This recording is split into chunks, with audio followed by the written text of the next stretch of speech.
Under a shady, airy neem tree at the Anglonga District Forestry Commission office in the Volta region sits Maunyo Nyagwe. The widow enjoys the company of her 2 children and the forestry official as she picks a black plastic bag and scoops loamy soil with a mini shovel to fill them. She cuts the bags to a central point, well arranged and ready for the nursing of seeds for mangroves. Maunyo's target is to fill 5,000 sandbags a month for the seedlings. As an indigene of Bomingo, an island at the center of nowhere, the 57-year-old woman knows the importance of mangroves to fighting coastal erosion and voluntarily dedicates more than 12 hours every week towards that activity. Mkonye maunyo hiangbe. Mava forest togbo. Ima vadana ke. Ima rona bed. Ho na gala jinukukui. Kona bo yekle finyoji. Ima kaya ha be tokwa kata, do kata. Akpo videlama. Ye be achio be chichi planyo kata. Oga be mi kata mi vide kpogalama. La choma manya gbao plus suba hana ngogbe. The management of mangroves forests from Senegal to Benin project gives nearly 80 women in communities along Keta Lagoon Complex Ramsar site a monthly stipend of 500 cedis as motivation. This has enabled them to plant 27 hectares of degraded land made up of mangroves and woodlots. My name is Francisca Ageke. I come from Galuche. From the beginning, we don't know the understanding of the benefits of the mangrove, so we are cutting it roughly.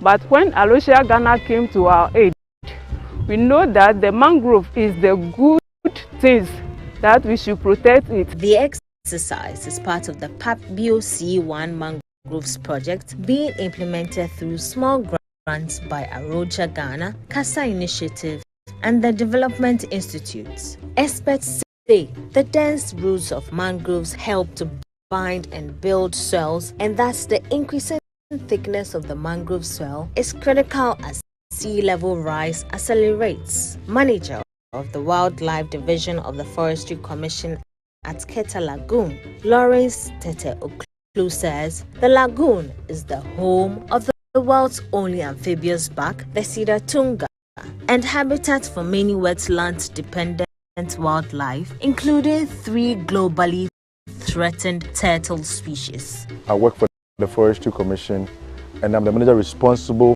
for the management of Keta Lagoon Complex Ramsar site.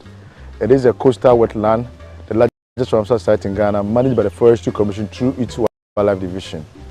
Keta Lagoon Complex Ramsar site consists of large expanse of open lagoon, brackish water, mudland, and floodplains. It also has extensive mangrove stand. Noteworthy plants or flora within the Ramsar site are the reeds and the mangroves. Noteworthy animals or fauna within the Ramsar site are the manatees, sister tunga, that is an amphibious antelope. 3 species of turtles come to the coast, the 40-kilometer stretch to nest during the turtle nesting season. So we are engaged in about 6 management practices, which are habitat restoration. You can see behind me the central nursery of the Ramsar site.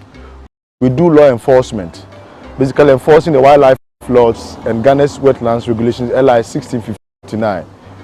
We do conservation education and public awareness SEPA. We also collaborate with others, community resource management, and also build capacity of stakeholders. The long-term objective of the Ramsar site is to conserve, regenerate the species and habitat that give the Ramsar site its importance, whilst at the same time building capacities of stakeholders to be able to manage their resources sustainably and derive benefit from them. Despite the immense resources and benefits derived from the Keta Lagoon, studies reveal that the mangroves and dense forests have declined significantly by 24% since 1991. Project assistant at the International Union for Conservation of Nature, Ghana Project Office, Anthony Adia Imba, says the site is of international importance with key biodiversity resources. On governance, the project has supported the Wildlife Division to review the management plan of the complex developed in 1999, taking into account current issues and modern approach towards addressing them. Mr.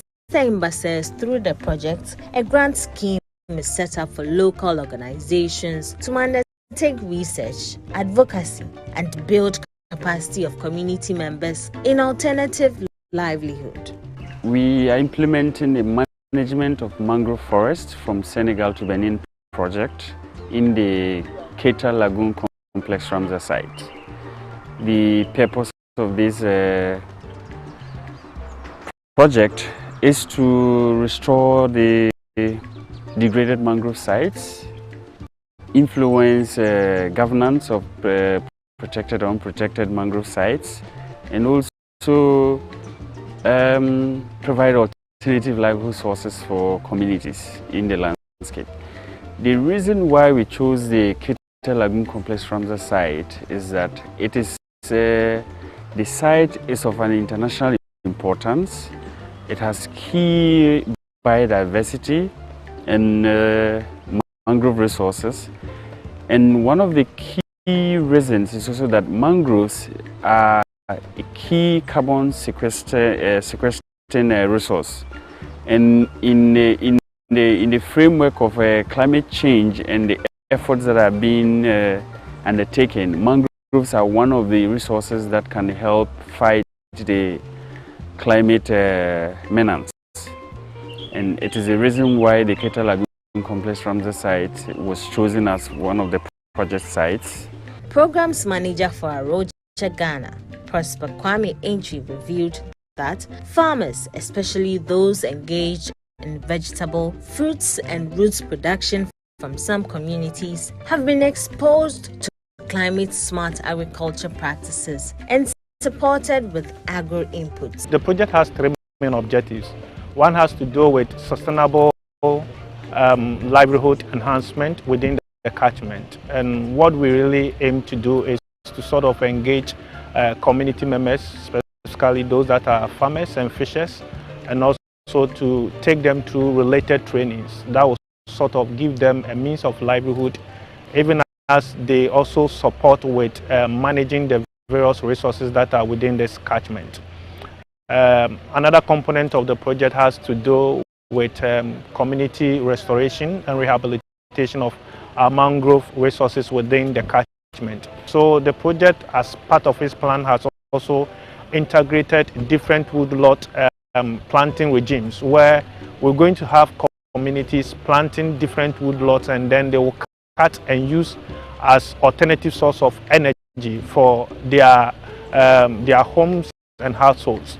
There's also the component where we are using what we call the marine baseline governance tool. This is a tool where communities are brought together to identify and appreciate the need to manage their own resources. And so what we are doing is to build capacities of communities and make them themselves to realize the need to manage their resources for the present and also the future. Maunyo and many others are of strong view that governments must enact a law to protect mangroves and enforce them. That way, the country can achieve critical sustainable development goals like zero hunger, climate action, life below water, and poverty reduction. I'm Dr. Asin Sanon. I'm the coordinator of the Papio Regional Program. On the field, we saw what implementing partners have done as work in terms of mangrove restorations, in terms of livelihood improvement. We also meet with communities which share with us their testimonies on what the project brought to them. So they were very happy. They thanked the donor, the thanks the implementing partners, and this is also a satisfaction for us. So now we need to keep up the dynamic, to keep up the great job which is being undertaken on the ground.